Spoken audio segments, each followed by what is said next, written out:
வணக்கம். இயற்கை வாழ்வியல் நண்பர்களுக்கு வணக்கம். இயற்கையை போற்றி. நம்மளுடைய 10 சென்ட்டில் இயற்கை வாழ்வியலகம் அமைப்பதற்கான அடித்தளத்தில் இப்போ நம்ம பனைமரத்தை இன்றைக்கி நட போகிறோம். நம்ம வீட்டு பக்கத்தில் ஒரு 1/2 கிலோமீட்டர் தூரத்தில் வயல்களில் ஏகப்பட்ட பனைமரங்கள் இருக்குது. அதனால் இந்த களிமண் பூமிக்கு திருவாரூர் மாவட்டத்தில் நிச்சயமாக இந்த பனைமரம் வரும். நேற்று முந்தின நாள் தான் நம்ம ஈச்ச மரம் ஒன்று வச்சோம். நம்ம வீட்டில் ஏற்கனவே ஒரு 4 தென்னைமரமும் இருக்குது. இன்றைக்கி அந்த வரிசையில் அற்புதமான ஒரு பனைமரத்தை வைக்க போகிறோம். இதை தோன்றதுக்கு நாங்கள் பட்ட கஷ்டம் இருக்குது. வயலுக்கு நடுவில் போயிட்டு இது வேறு முடிஞ்ச அளவுக்கு வேறு எடுக்கணும்னு சொல்லிட்டு ஒரு அரை மணி நேரத்துக்கு மேலே இது தோண்டி எடுத்திருக்காங்க. நிச்சயமாக இது நம்மளுக்கு பலன் கொடுக்குன்னு நம்புவோம். இயற்கையை வணங்குவோம். இதில் உள்ள தேவையில்லாத இந்த காஞ்சி போனதெல்லாம் முடிஞ்ச அளவுக்கு எடுத்துகிட்டு நம்ம இந்த இடம் தான் அதுக்கு ரெடி பண்ணியிருக்கோம். ஏன்னா பக்கத்தில் இங்கே ஒரு தென்னைமரம் நம்ம கோயம்புத்தூர்லேருந்து எடுத்து வந்தது பார்த்திங்களா, இது இருக்குது. அந்த இடத்துல ஒரு 6 மாதத்துக்கு முன்னாடி ஒரு தென்னைமரம் அதையும் பார்க்கலாம் வாங்க. எப்படி அது சின்ன எப்படி எவ்வளோ அழகாக இயற்கை சரியான நேரத்தில் நம்மளுக்கு அந்த முளைப்பை கண்ணில் காமிக்குது பாருங்க. 2 போட்டோம், 2 விதை, 2 அற்புதமாக முளைச்சி வருது. இங்கே பாருங்கள் எவ்வளோ அழகாக இருக்குல்ல.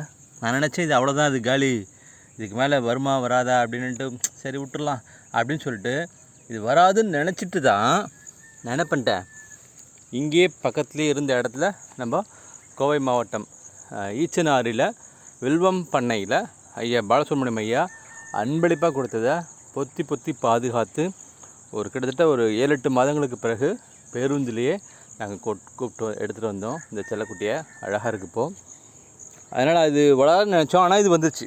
அப்போ 2 பக்கத்தில் அமைஞ்சிருச்சு. பார்ப்போம், இயற்கைக்கு வேறு வழி ஏதாவது காமிப்போம். இப்போது இங்கே ஒரு தென்னைமரம் இருக்குது, அந்த கடைசியில் ஒரு தென்னைமரம் இருக்குது, அதையும் பார்த்துருவோம். இப்போது வாங்க. சீத்தா இருக்குது வழியில். இங்கே தான் நம்மளுடைய மீன் குட்டை, 3வது மீன் குட்டையை வச்சுருக்கேன். பார்த்து ஓரத்தில் பார்த்து வழிட்டு விழுந்துடும். வாங்க, அப்படியே வாங்க. அங்கே பார்த்தீங்களா தென்னைமரம் அற்புதமாக இருக்குல்ல. இருங்க ஜூம் பண்ணுறேன். அங்கே பாருங்கள் 2 தென்னைமரம் அற்புதமாக இருக்குது.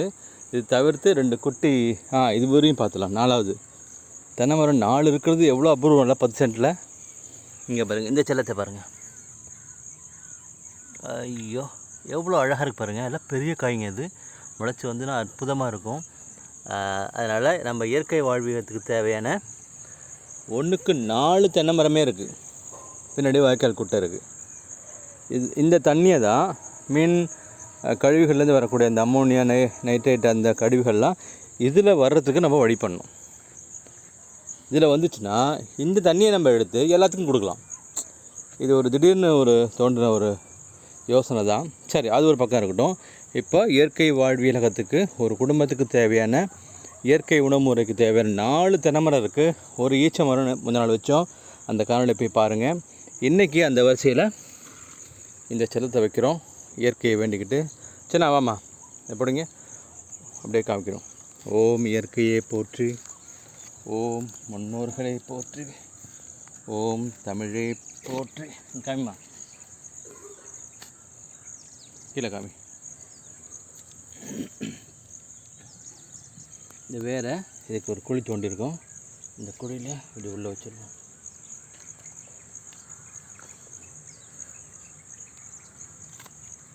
அழகாக போயிடுச்சு அந்த வேர்.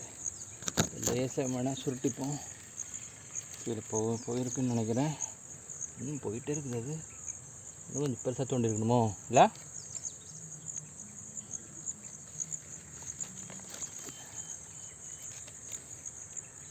வேர் போணுச்சு என்னன்னு தெரியலடா.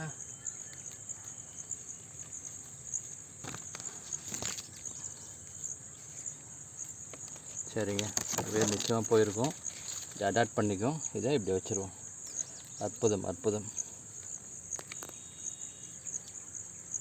இப்போ மண்ணை போட்டு ஓடிடுவோம்.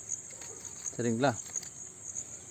தண்ணி அழகாக இன்னும் கொஞ்சம் சரி பண்ணிக்கிறோம். நம்ம நல்ல சத்து இந்த சாணி இதெல்லாம் எடுத்து வந்திருக்கோம்.